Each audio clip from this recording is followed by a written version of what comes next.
Elena Vasquez had been awake since 4 in the morning. She sat on the edge of her small hotel bed in Berlin, watching the gray lights slowly fill the room through thin curtains. Her violin case rested beside her like an old friend. She had not slept more than 2 hours, but she did not feel tired. She felt something else entirely. A mix of hope and fear that made her chest tight and her hands cold. Today was the day she had dreamed about for 3 long years. Today, she would audition for Maestro Heinrich Brenner. In the world of classical music, his name carried weight like few others. He had conducted the greatest orchestras across Europe. He had discovered talents that went on to become legends. Musicians whispered about him with respect and fear. Getting into his Berlin Chamber Orchestra was like being handed a golden key to everything a violinist could ever want. Elena had read every article about him. She had watched every interview she could find online. She knew his favorite composers, his philosophy about music, his famous temper. When things did not meet his standards, she knew that an audition with him could change her entire life. And she also knew that people like her rarely got this chance. She came from a place most people in this world had never heard of. A tiny village tucked into the mountains of northern Argentina, where the nearest city was hours away by bus. There were no concert halls there, no music academies, no famous teachers with long lists of successful students. There was only her father, a small house with cracked walls, and a violin that had seen better days. But none of that mattered now. She was here. She had made it to Berlin. To afford the plane ticket, she had sold her grandmother's bracelet. It was the only valuable thing her family owned. A thin gold chain, with a small blue stone, that her grandmother had worn on her wedding day. Elena had cried when she handed it to the jeweler, but her father had placed his hand on her shoulder and told her it was the right thing to do.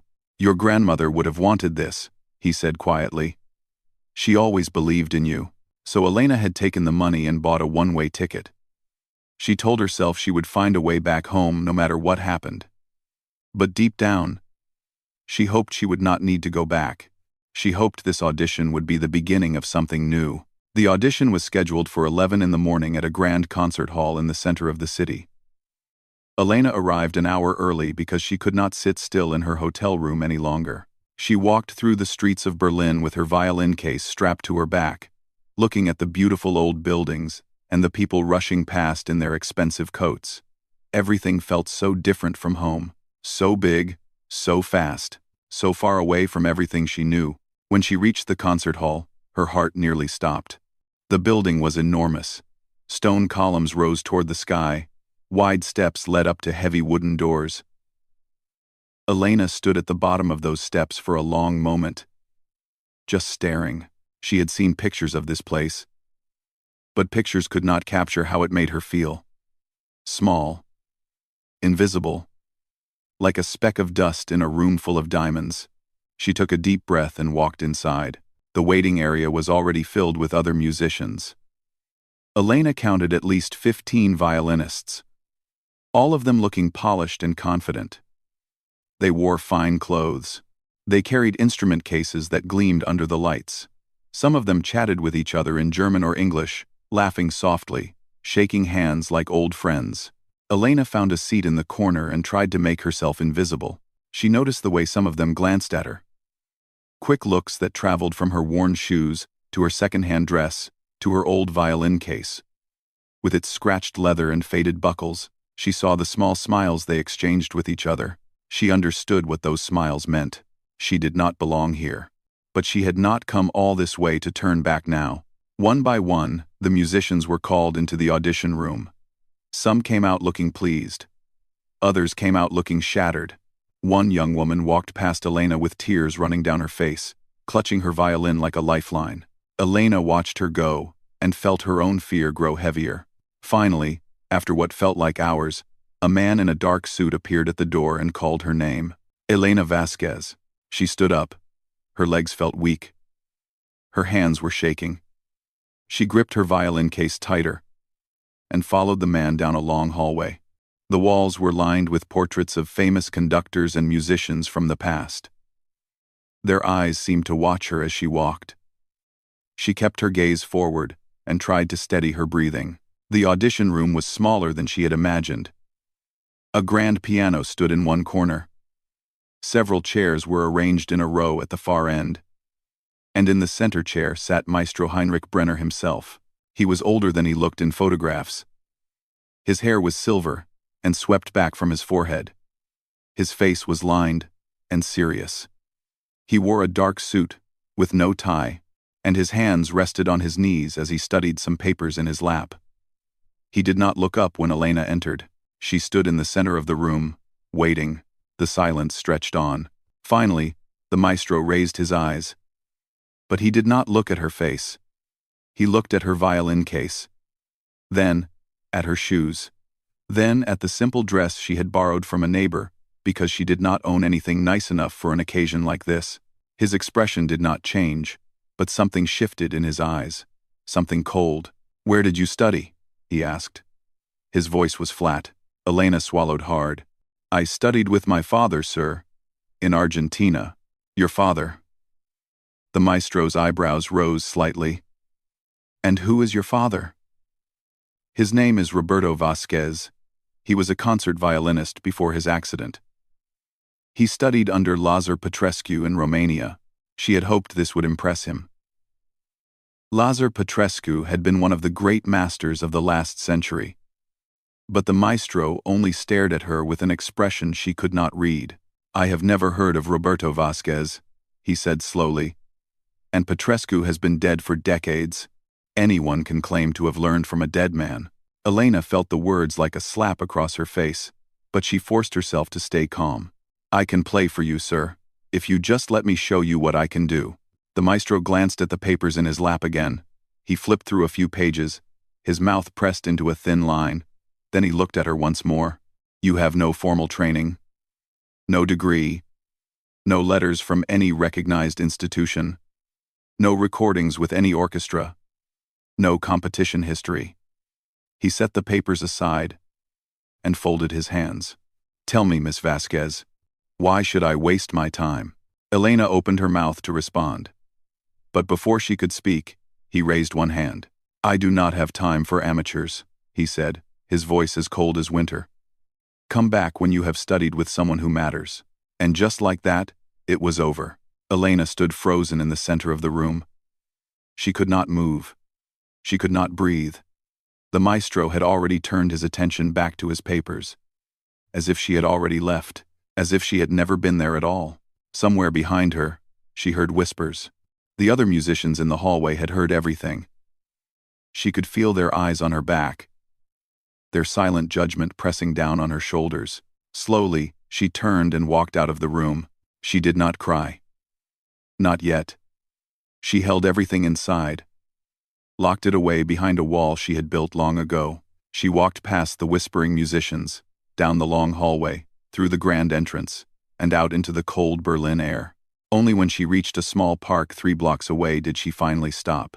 She sat down on a bench beneath a bare tree, placed her violin case on her lap, and stared at the gray sky above. 30 seconds. That was all it had taken for Maestro Heinrich Brenner to destroy her dream. She had not even played a single note. The bus ride from the airport took almost 5 hours. Elena sat by the window with her forehead pressed against the cold glass, watching the landscape change as the vehicle climbed higher into the mountains.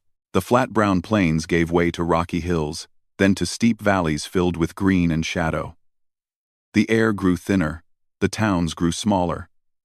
And with every passing mile, she felt the weight in her chest grow heavier. She had not told her father what happened in Berlin. She could not bring herself to call him and say the words out loud. Instead, she had sent a short message. "Coming home. We'll explain later." That was all. 3 days had passed since the audition, and she still did not know how to explain something that had broken her so completely. When the bus finally stopped at the edge of her village, the sun was already setting behind the mountains. Orange and pink lights spilled across the sky like watercolors. Elena stepped off the bus and stood on the dusty road, breathing in the familiar smell of wood smoke and wild grass. For a moment, she just stood there, letting the silence wrap around her. Home. She had dreamed of leaving this place for so long. She had imagined a different life, a bigger life, one filled with concert halls, and applause, and music that reached thousands of people. But now, standing here in the fading light, she was not sure what she wanted anymore. The walk to her house took 15 minutes. The path wound through narrow streets, lined with small houses, past the old church with its cracked bell tower, past the tiny shop where she used to buy candy as a child.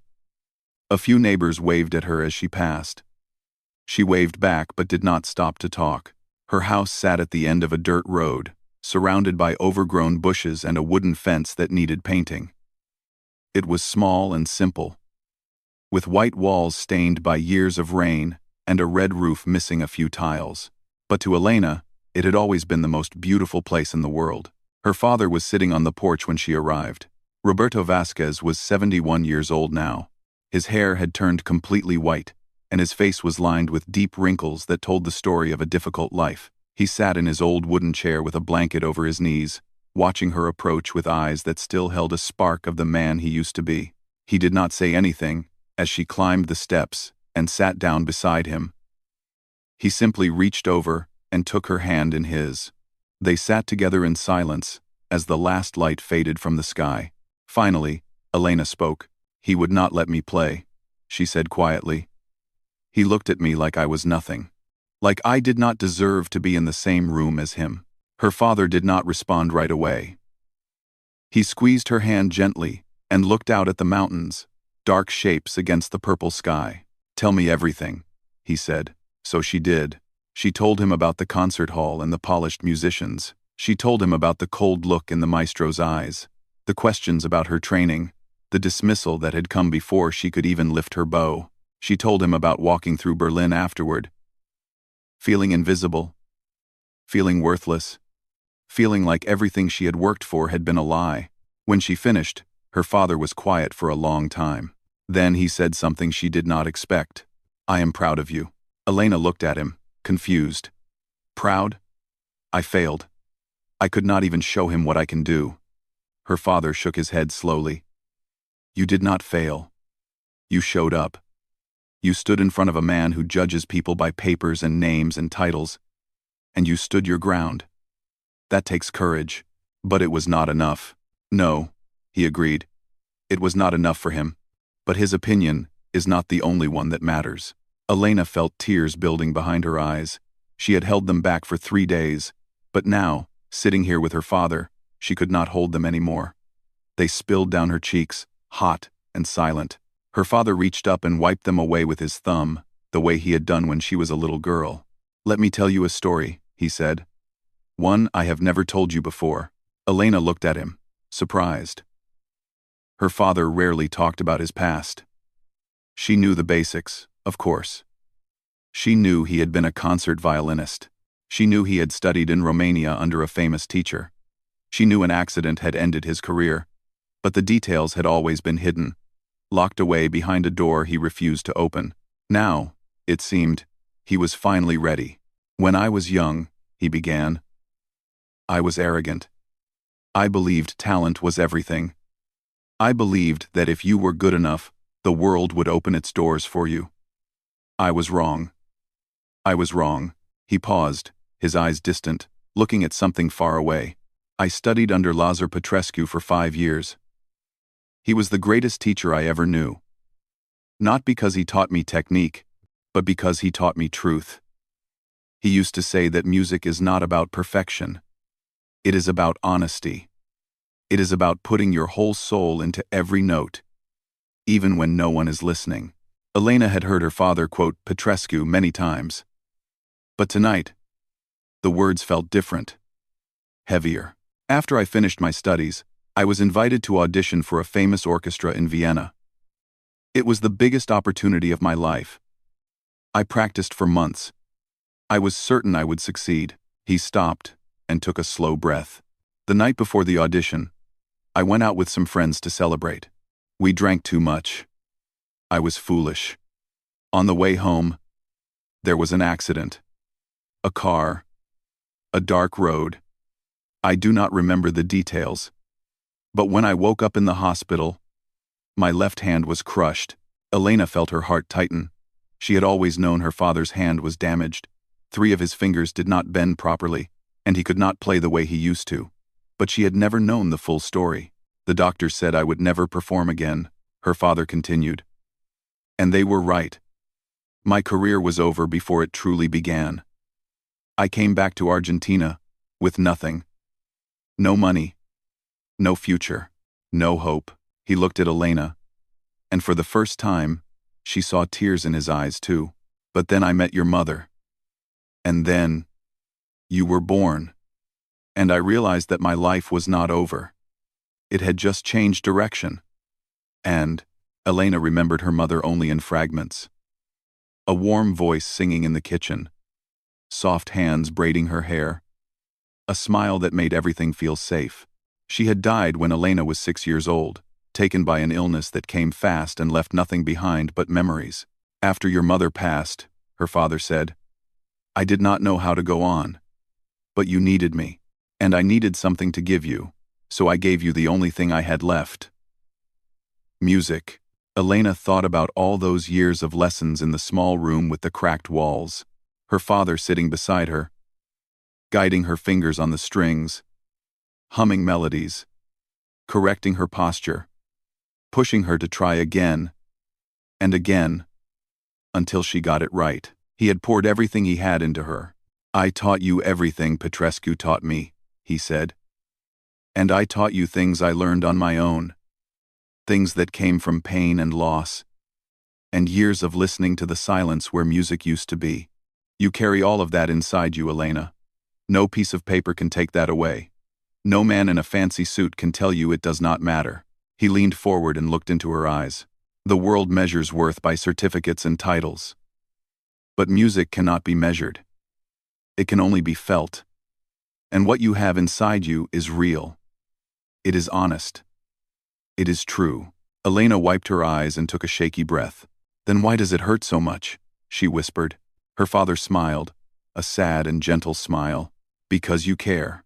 And caring is the price we pay for loving something deeply. But do not let one man's blindness make you forget who you are. He reached into his pocket and pulled out something small. A photograph, old and faded. He handed it to Elena. She looked at it in the dim light. It showed a young man standing on a stage, holding a violin, his face full of joy and fire. Behind him, an elderly man with white hair and kind eyes looked on with pride.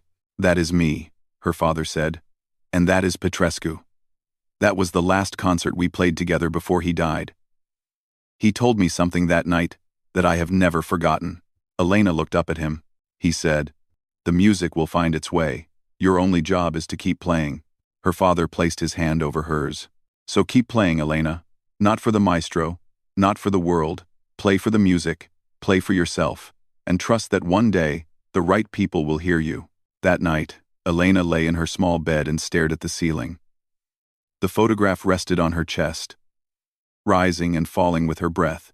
Outside, the wind moved through the mountains, carrying sounds she had known all her life. She did not know what the future held. She did not know if she would ever get another chance. But her father's words stayed with her, glowing like a small flame in the darkness. Keep playing. And so she would. 6 months passed slowly in the mountains. Elena fell back into the rhythm of village life. She helped her father with small tasks around the house. She worked part-time at the local school, teaching music to children who had never seen a real orchestra. She played her violin every evening on the porch, filling the quiet air with melodies that drifted across the valley like smoke. But something inside her had changed. The fire that once pushed her forward, the hunger that made her dream of concert halls and standing ovations, had grown dim. She still loved music. She still felt it moving through her blood like a second heartbeat. But the rejection in Berlin had left a wound that refused to heal. Every time she closed her eyes, she saw the maestro's cold face. Every time she picked up her bow, she heard his voice telling her she was not good enough. Her father noticed the change. He did not say much about it, but she could see the worry in his eyes. He watched her play with a sadness that made her heart ache. She knew he blamed himself somehow. as if her failure was connected to his own broken dreams. One evening, as they sat together on the porch watching the stars appear, he asked her a simple question. Do you still want it? Elena did not answer right away. She thought about the question carefully, turning it over in her mind like a stone. I do not know, she finally said. I want to play. I want people to hear what I can do. But I am tired of being invisible. I am tired of being told I do not matter. Her father nodded slowly. Then maybe it is time to stop asking for permission. She looked at him, confused. But he only smiled and said nothing more. 2 weeks later, the letter arrived. It came in a plain white envelope with no return address. Elena almost threw it away, thinking it was junk mail or some kind of advertisement. But something made her open it. Maybe it was curiosity, maybe it was fate. Inside was a single sheet of paper, handwritten in neat blue ink. Dear Miss Vasquez, it began. You do not know me, but I know you. I was at the audition in Berlin 6 months ago. I saw what happened. I saw the way that man dismissed you without giving you a chance. And I saw your face when you walked out of that room. Elena's hands began to tremble as she read. My name is Margaretha. I am not a musician.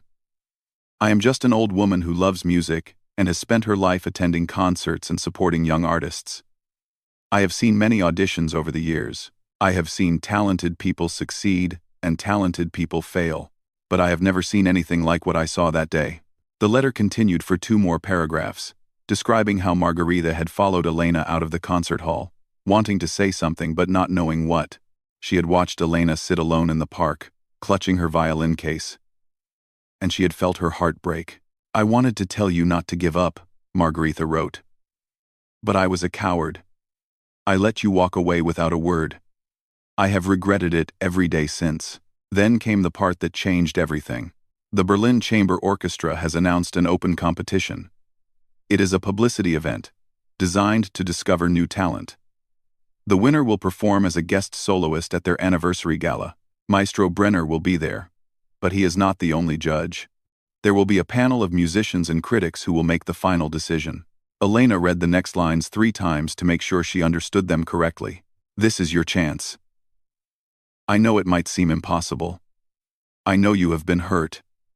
But I saw something in you that day. Something real and rare. Please do not let one man's arrogance silence you forever. The world deserves to hear what you can do.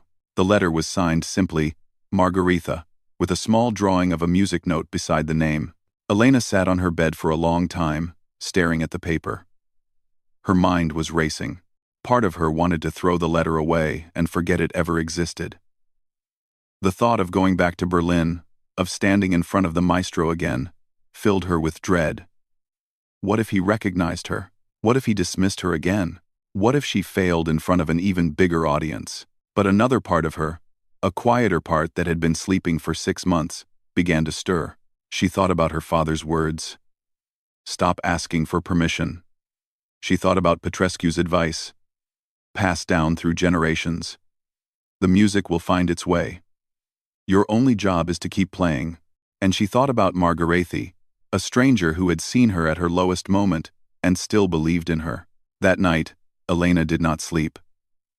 She sat on the porch with her violin, playing softly under the stars, thinking about what she should do. By the time the sun rose over the mountains, she had made her decision. She would enter the competition, but she would not play just any piece.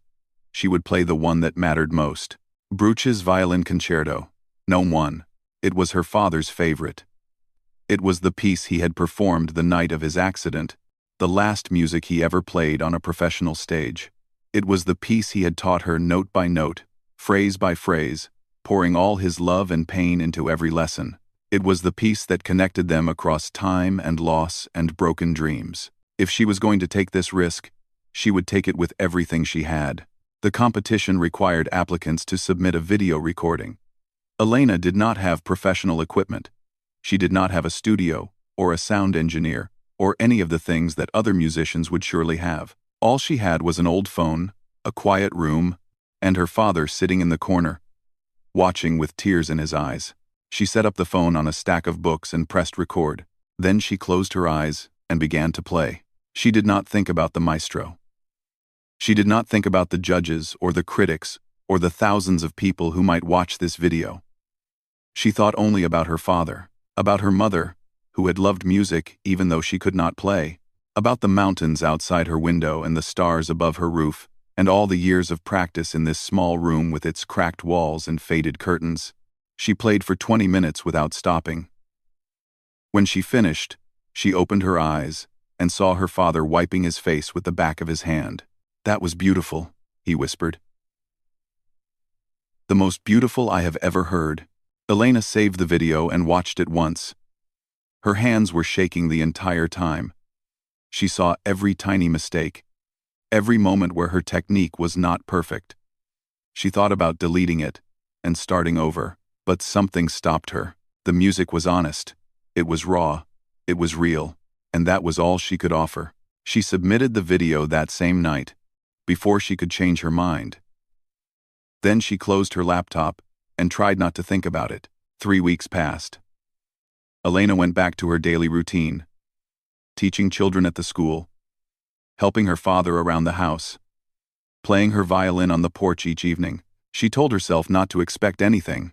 She told herself the competition was just a publicity stunt, and they would never choose someone like her. But deep down, in a place she tried to ignore, a small flame of hope refused to go out. On a cold Tuesday morning, an email arrived. Elena stared at the screen for a full minute before opening it. Her heart was pounding so hard she could feel it in her throat. "Dear Miss Vasquez," the email read, "we are pleased to inform you that you have been selected as a finalist in the Berlin Chamber Orchestra Open competition. Your performance stood out among hundreds of submissions, and our panel was deeply moved by your interpretation of Bruch's Violin Concerto No. 1. Elena read the words again, and again, and again. Finalist. She had been chosen. The email continued with details about the final round, which would take place in Berlin at the anniversary gala. She would perform live in front of an audience of patrons, critics, and dignitaries. The winner would be announced that same night, and yes, Maestro Heinrich Brenner would be there. Elena closed her laptop and walked outside. The morning sun was bright and cold, and the mountains stood tall against a pale blue sky. She took a deep breath and let the air fill her lungs. She was going back to Berlin. This time, no one would silence her before she could play. The flight to Berlin felt longer this time. Elena sat in her window seat, watching the clouds drift by like slow white rivers. Her violin case was tucked safely under the seat in front of her. Never out of reach, she had barely let go of it since leaving home. It was her anchor, her comfort. The one thing that made her feel less alone, in a world that suddenly seemed too big and too fast. Her father had wanted to come with her. He had insisted, even though the trip would have been difficult for him. His health had grown weaker over the past year, and the long journey would have taken a heavy toll on his body. But Elena had made him promise to stay home. "I need to do this on my own," she told him before she left. "But I will carry you with me.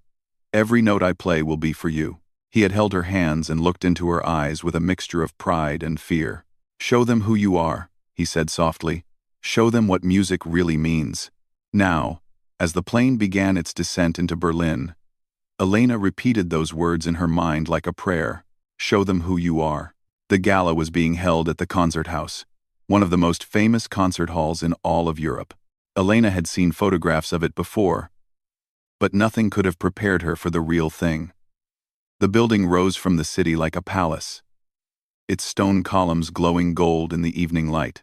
Crowds of elegantly dressed people moved up the wide steps, their voices and laughter filling the air like music. Elena stood across the street, clutching her violin case, trying to slow her racing heart. She was wearing a simple black dress that she had found at a second-hand shop back home. It was not expensive or fashionable, but it was clean and fit her well. She had pinned her hair back with a small silver clip that had belonged to her mother. It was the only piece of jewelry she owned now, and she touched it gently for luck. A staff member met her at the side entrance and led her through a maze of hallways to the backstage area. There were 4 other finalists, all of them warming up in separate rooms, Elena caught glimpses of them as she passed.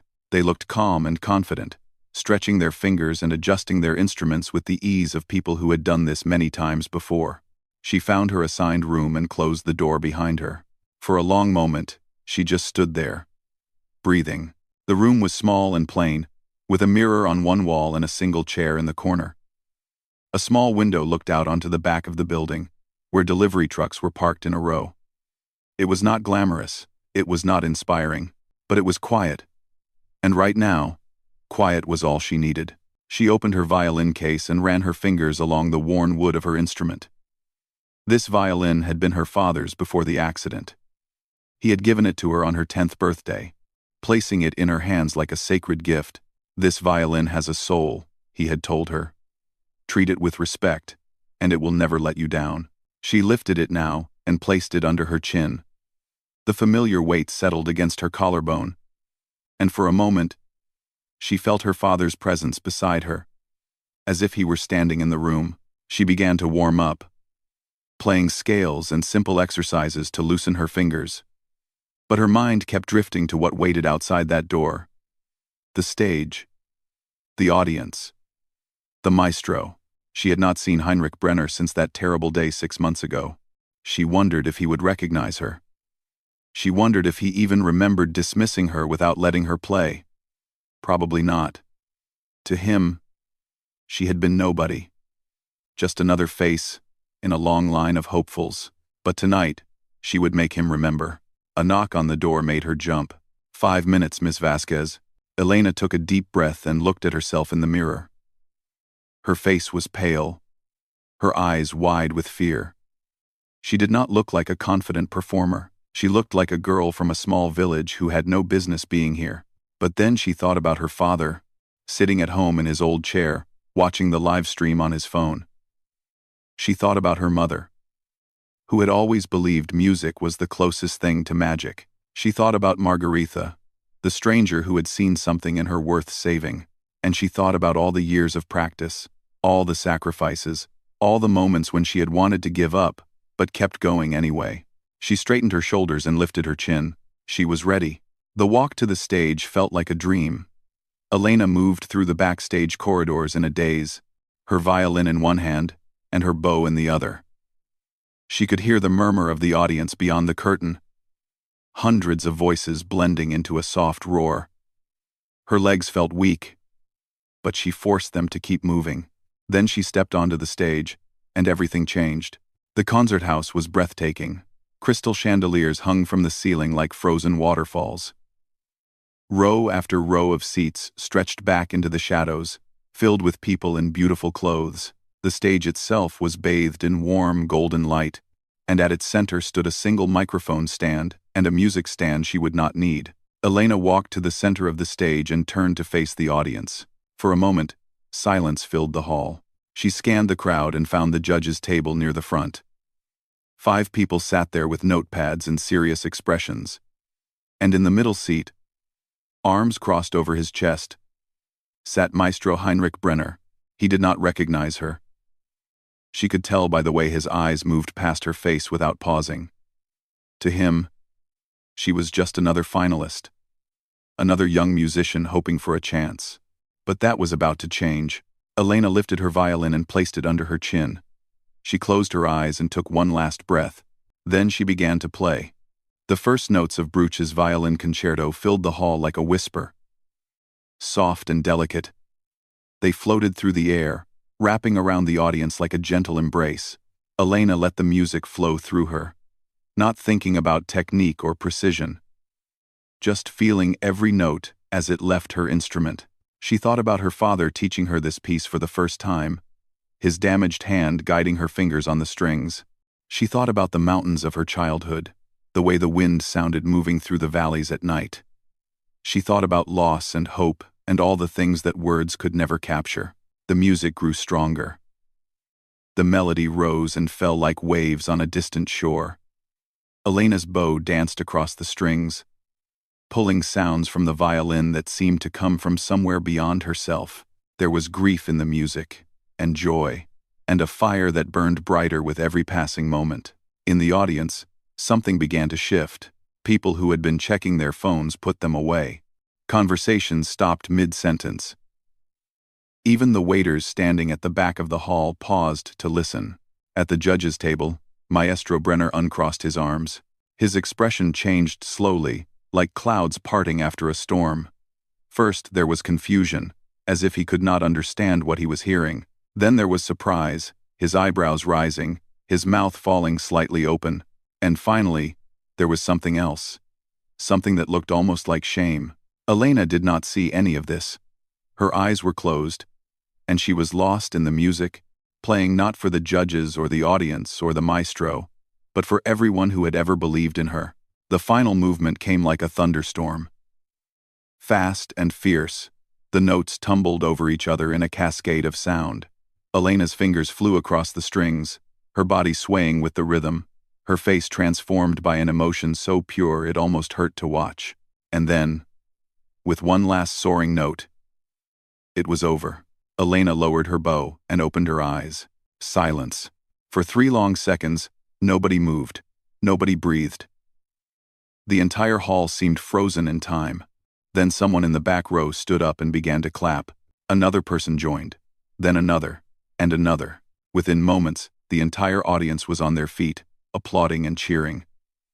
The sound crashed over Elena like a wave, so loud and overwhelming that she almost staggered backward. She saw tears on the faces of strangers. She saw people turning to each other with expressions of wonder. And at the judges' table, she saw Maestro Heinrich Brenner rise slowly to his feet, his hands coming together in applause. His face pale with something she had never expected to see: respect. Elena stood alone on that golden stage, her violin hanging at her side, and let the sound wash over her. She had done it. She had finally been heard. The applause continued for what felt like forever. Elena stood on the stage, her violin pressed against her chest, unable to move. The sound surrounded her like a warm blanket, lifting her up, telling her that everything she had been through was worth it.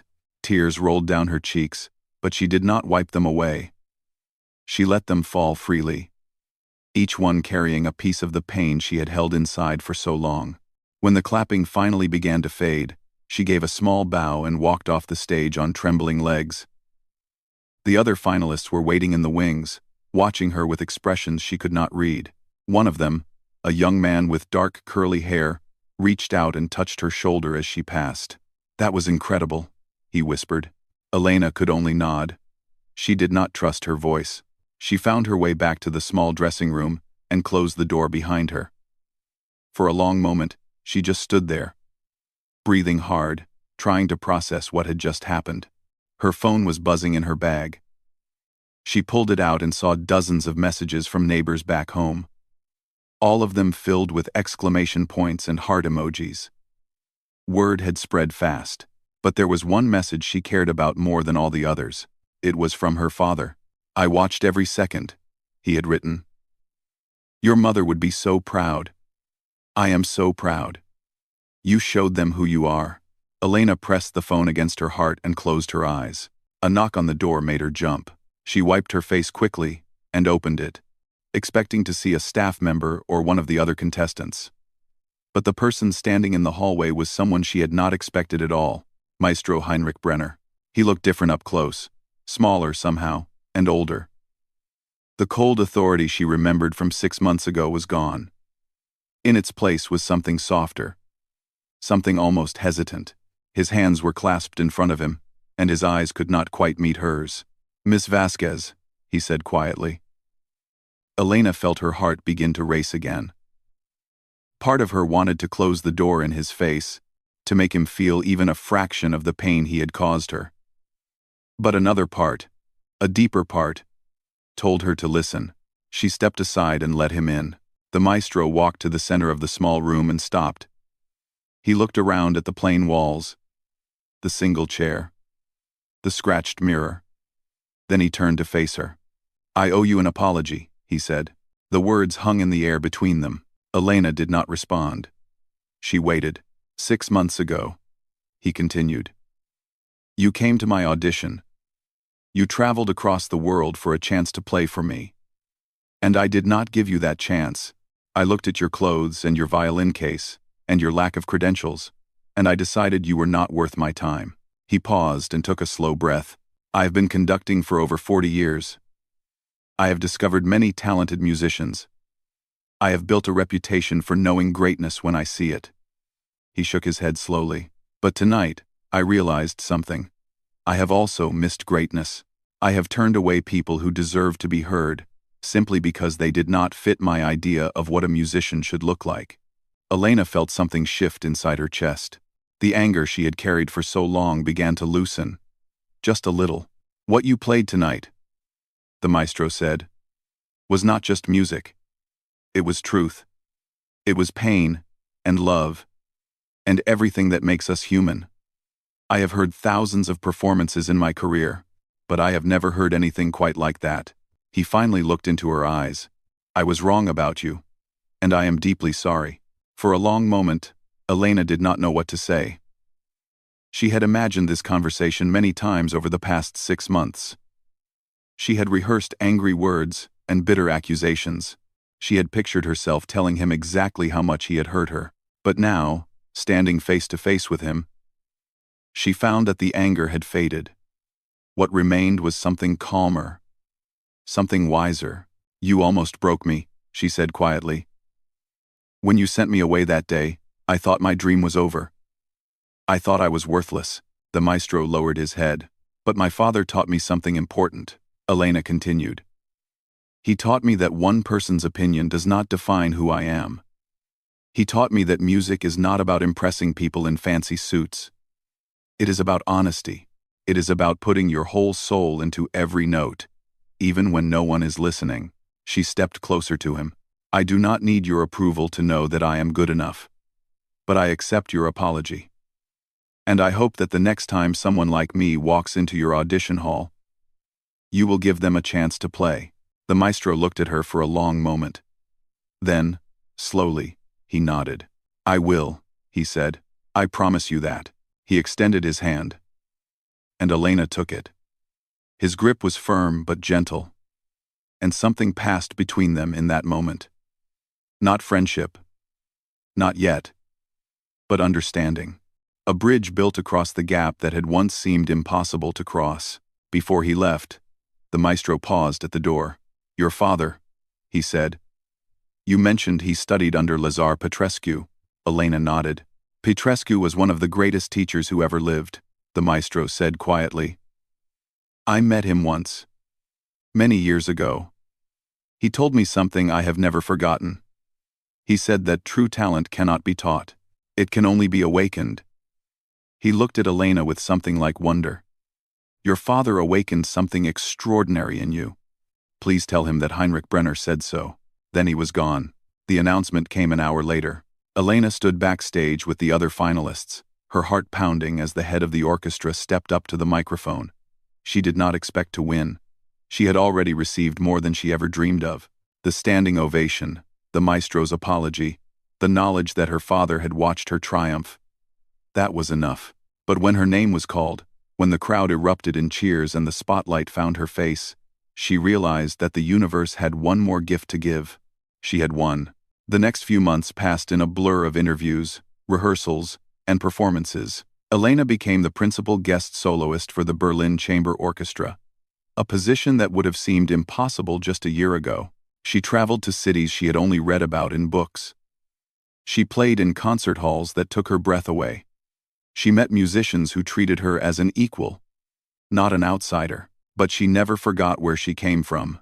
With her first real paycheck, she started a small scholarship fund for young musicians who could not afford formal training. She named it after her father and Lazar Petrescu, honoring the chain of teachers who had passed their knowledge from one generation to the next. Within a year, the fund had helped dozens of students from remote villages and forgotten towns, giving them the chance that Elena had almost been denied. She also received a letter from Margheriti, the woman whose kindness had changed everything. They met for coffee in Berlin, and Elena finally got to thank her in person. Margarita was a retired schoolteacher in her 70s, with white hair and a warm smile that made Elena feel like she had known her all her life. "I did not do anything special," Margarita insisted. "I just saw someone who needed to be reminded that she mattered." But Elena knew better. Sometimes, a single act of kindness could change the entire course of a life. The most important moment came 6 months after the gala, when Elena performed her first solo concert with the full orchestra. She had arranged for a special guest to attend, flying him in from Argentina and setting him up in the best seat in the house. Her father sat in the front row, surrounded by neighbors from their village who had pooled their money to make the trip. He wore a new suit that Elena had bought him, and his eyes never left the stage. When she lifted her bow to play, Elena looked at him and smiled. She played for the packed concert hall. She played for the critics and the patrons and the cameras, but most of all, she played for the old man in the front row, the one who had given her everything, the one who had taught her that music was not about fame or success or proving anyone wrong. It was about love. When the concert ended and the audience rose to their feet, Elena saw her father standing among them, tears streaming down his weathered face, clapping harder than anyone else in the room. And in that moment, she knew that she had finally found what she had been searching for all along. Not approval. Not fame. Not revenge. Just the simple, beautiful truth that she had always been enough. She had always been heard. She just needed to believe it herself.